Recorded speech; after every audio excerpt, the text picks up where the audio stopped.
Hmm.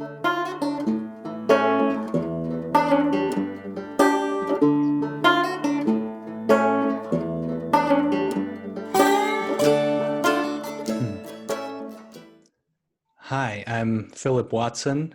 I'm 38 years old. I live in a small town outside of Mexico City in Mexico. I'm Mexican Australian. I was born and raised in Mexico, and my mom is from Mexico. My father is Australian, and I've worked in the music business for many years as a producer, songwriter, a musician, singer, and I'm also a circling facilitator. I facilitate on Circle Anywhere and also in person in English and in Spanish. And my wife Liz is also a circling facilitator, and she's also a singer and an actress. And we have a 2-year-old son called Alexander. For how long have you been circling? I first experienced circling about 6 years ago, and it was pretty intense relationship from the beginning, I would say. Um, I experienced a weekend of circling led by Jordan, and I didn't really understand much of what had happened, but I knew that I really liked it. And pretty soon after that, Liz and I decided to do the 6-month training. So we went into that with very little experience, but we just had a kind of intuitive sense that this was the way forward for us. Wow, cool. What have you facilitated so far? I've led a lot of circling. I'd say most of it has been online on Circle Anywhere. Been leading on Circle Anywhere for almost 4 years. Wow. And I think it's probably on average about a session a day. So that's been, yeah, over 1,000 hours, I think. And then I've also had the chance to, be an assistant leader on several SASs, several 6-month trainings. And we've also been doing leading in Spanish in Latin America. So Liz and I have led a few weekends here in Mexico. We led a weekend in Colombia, and we also led a few circling workshops at a big conference that happened in Colombia last year. That was the first Hispanic American Integral Conference. And Liz and I were there, and Jordan was there as well. And so we did several circling workshops, which was amazing because we had like 50, 60 people in a workshop. And it was fun. Yeah. Name 3 things you like about circling. Well, one thing I like is it really has made me cultivate presence. Like it's helped me develop the capacity to just be here and to be in my body and to like not run away from this moment in my mind, because that was a strong tendency I had. I've always been very kind of intellectual and also very like imaginative and really enjoying being in my own mind. And I still do that, but it's like circling has helped me be more here, especially when I'm with other people. Um, Another thing I love about circling is that it keeps like showing me. Like it helps me see myself through being seen by others. So, and especially the parts of me that I can't really see, like simply by getting feedback from others of how they're experiencing me or how it is to be with me, I get to see more of myself, meet more of myself. And then another thing I like about circling is that uh, I can get into really fun, trippy states doing this practice. And it's often very similar to like ingesting certain substances. It's like getting high without drugs, basically.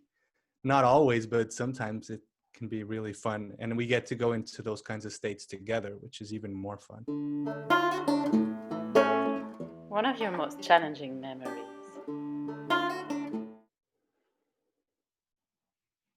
Uh, yeah, there's been several periods when doing this practice has been quite challenging.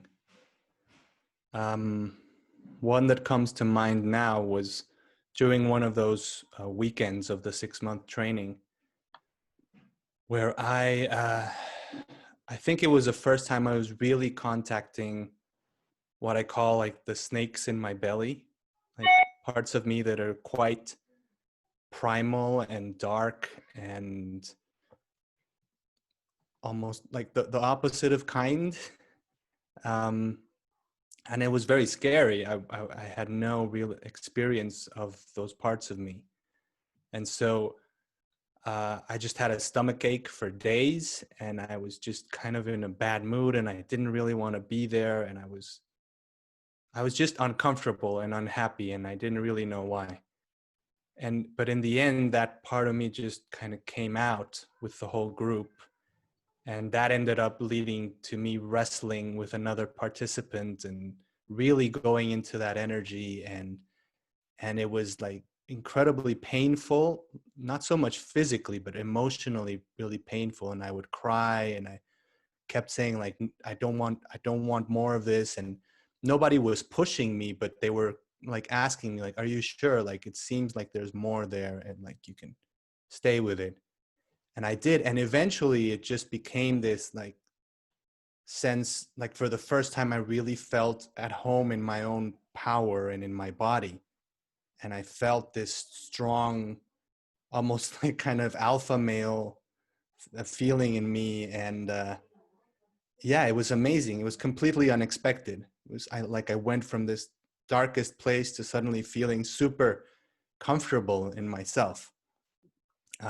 But the process was pretty difficult, and it was several days actually of being very uncomfortable. Do you have mentors? I have a few answers. Yeah. So I'd say in general throughout my life, I've I don't know if it's luck or it's karma or what, but I have had the chance to meet the teachers that I needed to meet at that time. Like that saying, when the student's ready, the teacher appears. That's been quite true throughout my life. Like when I first started really getting into spiritual practice and meditation and integral theory as well, I I met Terry Patton, who became my first kind of mentor and teacher, and um, developed a friendship with him. And the circumstances that led to that were pretty, unlikely in a way, but it just kind of happened. And that's happened several times for me. And with circling, I would say that the way it developed was with Jordan Mishka Allen. Like first, just meeting him and becoming friends, and then him sharing that he was doing this practice pretty much full time.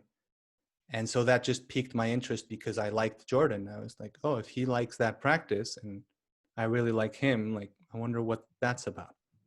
And I think throughout these 5 years or so of doing the practice, Jordan has been a kind of mentor to me. And it's always funny because he's a little bit younger than me. So it's always like, oh, he's kind of like mentor and teacher, and yet he's younger. So it's also helped to break down that kind of maybe bias that I have, that I think many of us have, of like, oh, your mentors have to be older, and like often that's the case, but not necessarily. I think in my case with Jordan, it wasn't like that. Well, and also something I like about this practice and like our Circle Anywhere community is that there's a lot of mentoring going on, I think, constantly, especially between facilitators. So maybe like Jordan has been like my main mentor, but I've learned so much from so many facilitators. And even just from facilitating with them, from leading with them for a while, I see like the way they lead and the places where I could be more like them. And even like the things that trigger me or bother me about other facilitators, when I bring it to them, it tends to be really beautiful and powerful because I get to see how probably it's something that I'm not really owning in myself, or that I could be more like that. One of the things that circling brought you as an individual. One thing that circling has brought me as an individual, I would say, is just a sense of feeling more at home as me. And that's been I mean, it's an ongoing process. And I don't, in one sense, I've experienced some of that from the very beginning of doing circling. But at the same time, it feels like it's just coming to fruition, like pretty recently in the last few months. Um, yeah, it's this capacity to like not, I think I'm more able now to not try to be somebody, uh, especially somebody that I imagine others would want me to be. So I can just be whoever I am in the moment, and that's just really, really nice. Two highlights of your circling adventures. Would be when we were on a 7-day circling retreat in Tulum in Mexico. Uh, and my wife Liz and I got into some really deep stuff around, it's like almost like archetypal masculine and feminine energies. And but it was very connected also to what was happening in our relationship. And for me it was it really felt like I was being called to step up and to man up in a way, in the sense of like really take responsibility for myself and and to yeah to stop being more like a boy or a teenager, and really just like be there for her unconditionally. And it was a painful process. We went into it with the whole group there with us, and Jordan and John and Sean were kind of facilitating it. And it was edgy because there were times where I think all of us were like, I don't know if this relationship is going to survive, because we were both going into our deepest needs and deepest wounds, and like all the ways that we didn't trust each other. And but yeah, for me it really showed me how I think a mature relationship really needed, for me at least, needed me to grow up in a way, and to uh, also got to see all the ways that I was kind of like projecting my mother onto her and expecting her to take care of me in all these ways. And when some of her deepest longings were actually to be, to be met by a mature masculine energy. She didn't want to be she didn't want me seeing her as my mother. And so I had to grow into that more mature energy. Yeah, another one was, I think the first time that I'd say I was really like sold on this practice, where I really, I think, started to understand the magic and the power in it. And that was during the first weekend of my first 6-month training. So we were in New York, and Liz and I turned up, and we had very little experience with circling. And the first hour or 40 minutes or something, we were all sitting in a big circle with like 35 people. Nobody said anything. There was no like, oh, welcome to the course, blah, blah, blah. It was just like intense, pregnant silence. And then people started, just things started happening that seemed like just chaos to me. And that kind of continued, like essentially I was just feeling more and more and more uncomfortable being there. And that continued for a couple of days.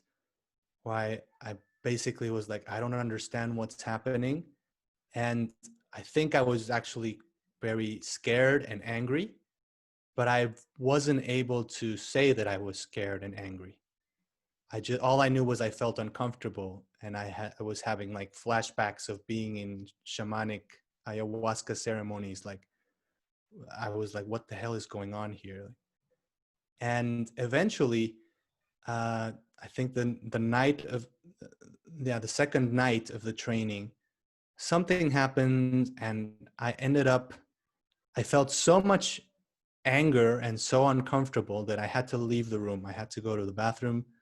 And when I came back, like the group's attention was with me, and like, what's happening for you, you know? And they could tell that I was like about to explode, I think, but I have no idea. All I knew was like, oh, I'm really uncomfortable.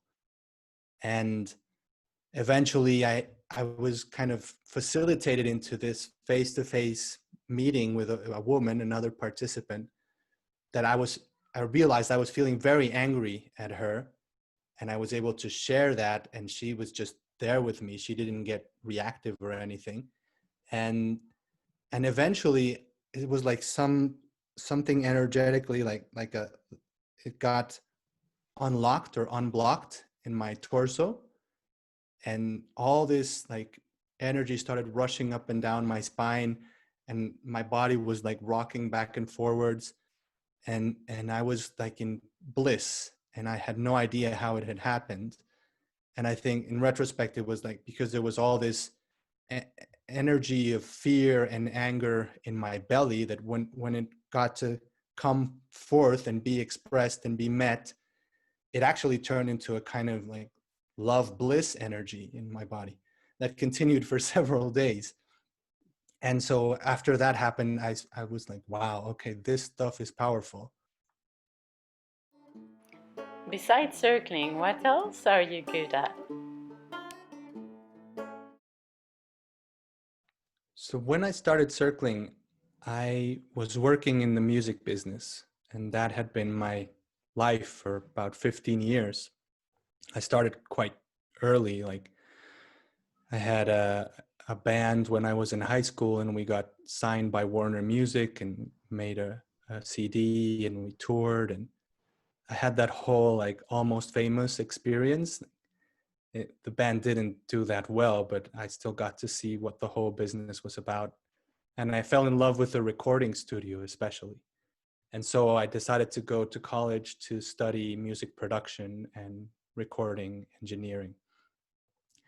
And so that's what I did. I went to the Berklee College of Music in Boston, and then I got a job in New York City producing jingles. And then I moved back to Mexico and started working with a friend who opened a studio, and so we would, you know, produce demos, produce music for TV, jingles, whatever work we could get. And we also had a band, and so we would play with our band. And um, then I started also teaching. Like I got a job teaching music production and songwriting at a university, and then I was on the TV show The Voice, like as a participant, and so I did all kinds of things basically in the music business. I was also a touring musician. Like I played in bands for pretty well-known artists in Latin America. And but then around the time that I found circling, I think I was getting really tired of playing music. Like it just wasn't very satisfying anymore. And so it was a pretty natural transition when I started circling, that I played less and less music as I did more and more circling. Mm. And now, recently, in the last few months, it's like I'm rediscovering my love for music, but from a very different place. And I realize now that what was happening for me with music was I had a very strong like a very strong pattern of like, I should be really successful doing this, and I had all these ridiculously high standards for myself, which I even if I did meet them sometimes, but I didn't all the time. And so obviously it just wasn't fun anymore. Like it was never good enough. I was never good enough for myself. And what's cool is like through doing so much circling, I've gotten to really see that pattern in me and acknowledge it and see that it comes from my childhood. And it's like it's in a sense it's doing what it thinks is best for me, just trying to help me in its own way, but it's not really that necessary anymore. And so now I'm starting to play music again, and again it's fun because I'm not doing it to fulfill any kind of expectations, just because I like doing it. What are you excited to share with circling? One thing I'm excited to share with participants during my sessions. That's the question. Yeah. Well, one thing that I like pointing to in a session is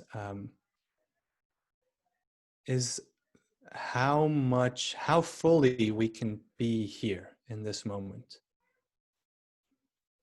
Like it's almost infinite, the capacity that we have to be present, to be here. And so one way that I like pointing to that is just pointing to sensation and to the body, like what's happening in our body. Can I feel it a little bit more? Can I like, and then even like including emotions, including my sense of like right now that the desk in front of me and the wall and the floor, it's like all of that is happening. I start to notice that all of that is happening in my experience or in my awareness. And so that it like just keeps bringing me more and more fully into the moment. And then I can become aware of you, like you're there listening to me, and that's included in my experience as well. So there's this process, it's kind of like guiding myself in a kind of meditation, but I can do that with others and they can come along for the ride with me, where we can just see like how fully can we inhabit this present moment and how it's just like endless. It's like my capacity to be more present and more connected or more in relationship to whatever's here just goes on forever, I think.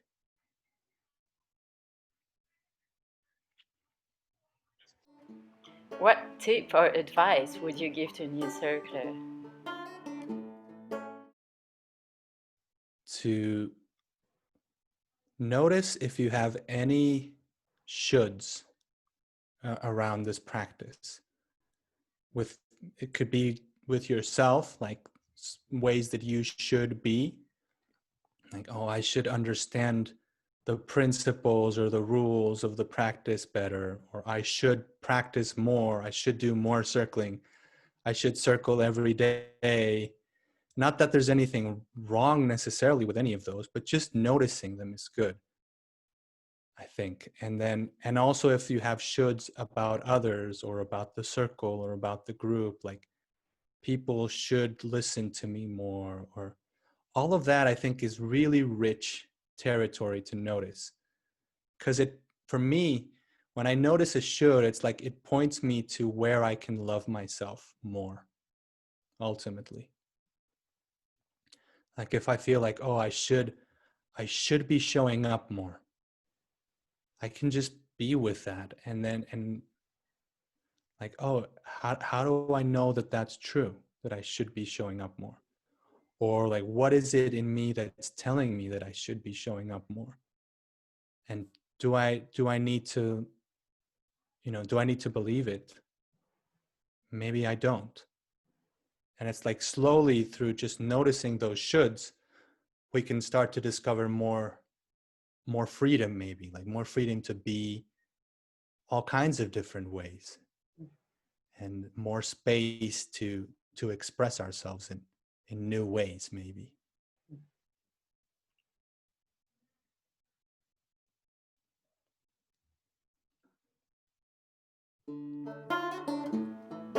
What drives you to keep on practicing? So I'd say being on this journey of transformation or growth, I'm pretty aware by now that it's better to have company on that journey. And then at the same time, I have a growing sense of how I can be that company for others. So whatever capacities I've developed in this practice, I can bring them as a kind of service. And when I say that, I think of my 2-year-old son, and I think of the world that I want him to live in, a world that is more truthful and more loving and more real and more authentic than the world we live in now. And doing this practice and sharing whatever capacities I might have, I think contribute, even if it's just like a few drops in the ocean, but they're definitely contributing to creating that world that I would want for him and for all of the future generations.